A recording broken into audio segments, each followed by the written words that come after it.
principios del siglo XVI, lo más significativo para cualquier monarca de la cristiandad era ser merecedor del título imperial, el título del Sacro Imperio Romano Germánico. En 1519, dos monarcas europeos pugnaban por esa distinción, por la obtención de esa distinción. El francés, Francisco I, representante de la casa Valois, un hombre recto, sabio, educado, de gran porte, y el borgoñés austríaco, español, en ese momento, Carlos I. Carlos I, que ambicionaba poseer ese título, ese honor. Todos querían ser emperadores. Pero finalmente los príncipes electores se decantaron por la opción del Habsburgo español. Y esto supuso para Francia todo un caos. El país galo quedó envuelto por el supuesto enemigo. Prácticamente todas sus fronteras estaban protegidas por los intereses españoles y alemanes. Carlos I de España y ahora V de Alemania se convertía en el hombre más poderoso del mundo conocido. Y esto, como es lógico, desató una guerra. Los franceses tenían que abrirse paso de forma angustiosa, como fuera. Y el objetivo se fijó en el milanesado, el territorio norteño de la península italiana, enseñoreado por las tropas imperiales. Una guerra tremenda que además provocó la invasión una vez más. Ya lo habían hecho las tropas de Carlos VIII en el siglo anterior, pero ahora, en 1521, era momento para desatar todo el desasosiego de un conflicto terrible. 40.000 franceses, capitaneados por su propio rey, Francisco I, entraban a sangre y fuego en la península italiana. La meta era apropiarse del milanesado y de paso ofrecer un desafío a los intereses de España y Alemania. Por supuesto, Carlos I no se quedó quieto. La primera batalla fue desastrosa para las armas francesas. La batalla de Bicocca. Fue tan fácil la victoria para las armas españolas y alemanas que desde entonces la palabra Bicocca es sinónimo de cosa fácil. Cosa, poco arriesgada. Vamos, un auténtico chollo. Bicocca fue la primera batalla perdida por los franceses. Es por ello que Francisco I no quiso más humillaciones y con sus 40.000 hombres, la florinata del ejército galo, incursionó en Italia. La entrada de los franceses fue una auténtica tormenta y pilló algo desprevenidos a los soldados españoles, alemanes, suizos, la mayor parte de estos últimos mercenarios al servicio de las armas de Carlos. Esos ejércitos franceses poseían una artillería muy eficaz y muchísimas plazas del milanesado fueron sometidas a asedio. Los resistentes españoles y alemanes se las veían y se las deseaban para contener el ímpetu de los franceses. Y los cañonazos de aquellas piezas de asedio se hicieron notar en aquel invierno de 1524-25.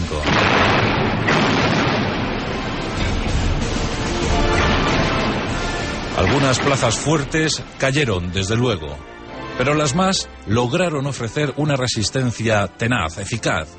Es el caso de Pavía.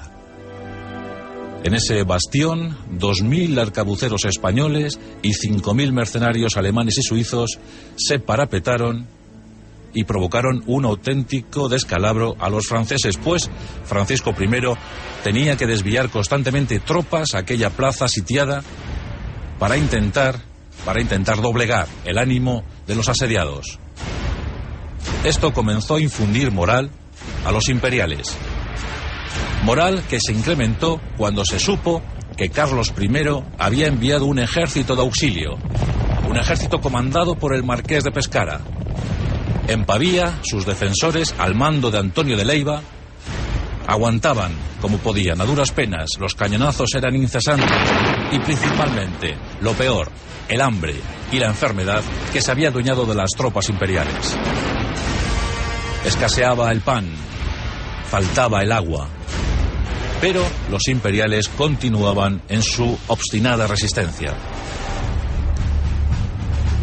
Finalmente, Francisco I optó por agotar por hambre y por sed a los asediados. Esa treta no le salió bien, porque dio tiempo a los hombres del Marqués de Pescara a plantarse en aquella región, en aquel territorio. Al fin, el auxilio, los Landsgetes alemanes consiguieron llegar a Pavía. La situación era confusa, porque había más de 15.000 Landsgetes alemanes bajo el mando del Marqués de Pescara en un frente, y los 7.000 defensores de Pavía dispuestos, prestos para lanzarse a una contraofensiva. Y como ya os decía, el hambre fue fundamental, porque en el discurso, en la arenga que el Marqués de Pescara lanzó a sus hombres y a los defensores de Pavía, no se podía explicar más claro cómo estaba aquello. Más o menos vino a decir en ese discurso, en esa arenga: hijos míos, el poder imperial no os puede facilitar en el día de hoy pan para llevar a vuestro estómago. Nadie puede traeros ese necesario pan. Pero hoy, precisamente hoy, os puedo decir que si queréis comer, el alimento se encuentra en el campo francés. No hubo que apelar a las banderas, a la patria, al heroísmo, no. Solo hubo que apelar al pan, al hambre que estaban sufriendo aquellos defensores, aquellas tropas de auxilio, para que se lanzasen a un ataque muy correcto, más que correcto, porque los franceses fueron pillados por sorpresa. Francisco I ordenó que se movilizaran sus tropas. Sabía que tenía superioridad artillera y ordenó que los cañones lanzasen todo su poder sobre los muros de Pavía. Dichos muros fueron resquebrajándose. Parecía que la suerte de la ciudad estaba echada. Pero aquí el rey francés cometió una imprudencia, y es al verse claramente superior, al verse claramente vencedor en aquel día, aquel 24 de febrero de 1525, ordenó a su caballería pesada, donde figuraba la flor y nata de la aristocracia gala, ordenó que esa caballería se lanzase al ataque. Parecía ya el golpe definitivo para la jornada de Pavía. Pero aquellos caballeros se toparon con la mejor arma de la época. Y esto no era un arcabuz ni era una lanza, no, esto eran los tercios. Los tercios invictos desde las primeras guerras de Italia y que en Pavía iban a dar una muy buena medida sobre sus posibilidades en campo de batalla. Los descamisados, así eran llamados, fueron lanzados en primer lugar. Tropa ligera de infantería, que comenzaron a derribar enemigos de forma implacable. Los arcabuceros tomaron posiciones, clavaron sus horquillas, apuntaron bien y directamente abatieron la primera fila de la caballería pesada francesa. El desconcierto, el caos fue total entre los franceses. Pronto alabarderos, piqueros entraron en contacto con el enemigo. Los Landsgetes alemanes estaban comportándose muy bien, y aún más cuando recibieron el apoyo, el refuerzo de la ofensiva lanzada por Antonio de Leiva desde la propia Pavía. 2.000 arcabuceros españoles, apoyados por 5.000 lanceros y alabarderos alemanes y suizos, se lanzaron a ese ataque. Los franceses caían a cientos. Fue una batalla absolutamente sangrienta. Se contaron las bajas al fin del día y figuraban entre esas bajas más de 8.000 muertos franceses. Hay que recordar ciertas cosas. Por ejemplo, en un momento de malestar entre los asediados de Pavía, los mercenarios alemanes y suizos prácticamente se estaban animando a la rendición, a entregarse al enemigo. Los capitanes, los generales españoles, desembolsaron de su propio bolsillo ese dinero para que aguantaran. Y aquí hay que decir también que los 2000 arcabuceros españoles, viendo que sus compañeros se desmoronaban en la moral, aceptaron continuar la lucha aún sin cobrar. Fue un ejemplo para alemanes y suizos que decidieron sumarse al empeño. Bien, pues aquí tenemos una gran victoria para las armas imperiales, pero una victoria que se incrementó, que subió cuando se produjo el gran suceso.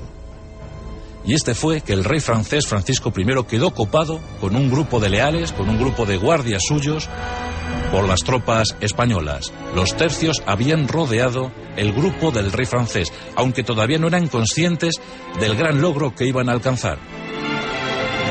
En un momento del lance, Francisco I cayó del caballo y, luchando a duras penas, finalmente hincó la rodilla en el suelo.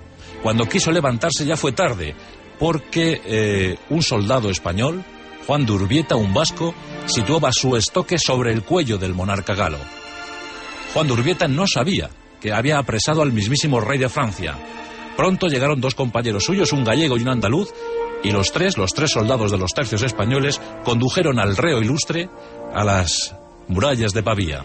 Habían capturado al rey de Francia.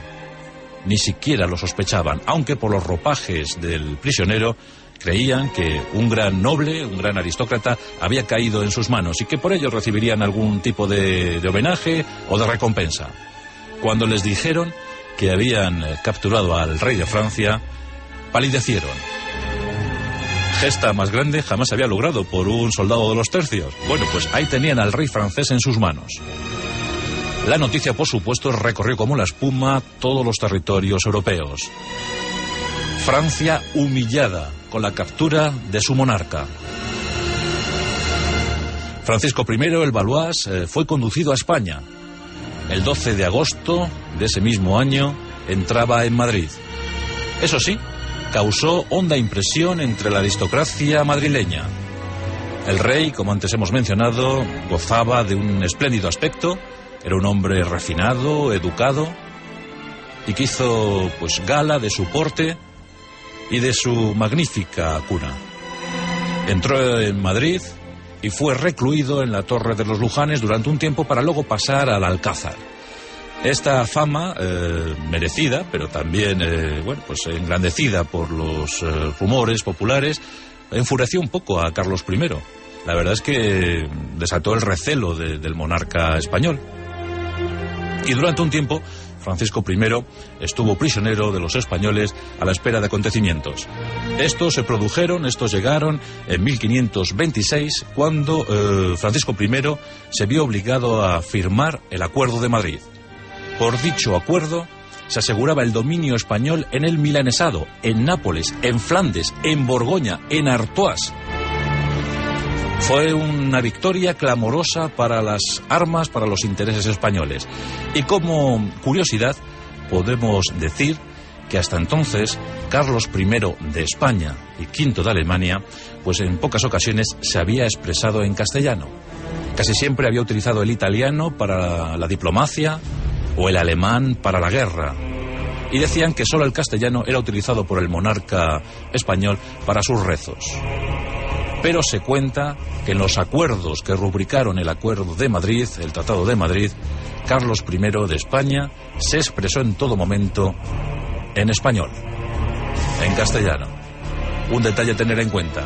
Dicen que tomó conciencia al fin de cuántos territorios gobernaba, de cuántas tierras pertenecían al ya flamante Imperio de España. Como es obvio, Francisco I pues repudió este Tratado de Madrid nada más cruzar los Pirineos, se alió incluso con el Papa instalado en el Vaticano, y esto pues provocó una acción que luego engrosó la leyenda negra de España. Nada más y nada menos que Carlos I con sus tropas tomaran Roma, el famoso saqueo de Roma de 1527. Aunque ya digo, provocado por esa alianza entre Francia y el Vaticano. Son las cuestiones de la historia, son los famosos versus que nos ha dado la cronología humana. Enemigos acérrimos, antagonistas en usos, maneras y costumbres. Diferentes formas de entender la existencia. Carlos I de España, V de Alemania versus Carlos versus Francisco I de Francia. El Valois Angulema contra el borgoñés Austria. Son los episodios definitivos, los decisivos, los que mueven el mundo, los que cambian el signo de la historia.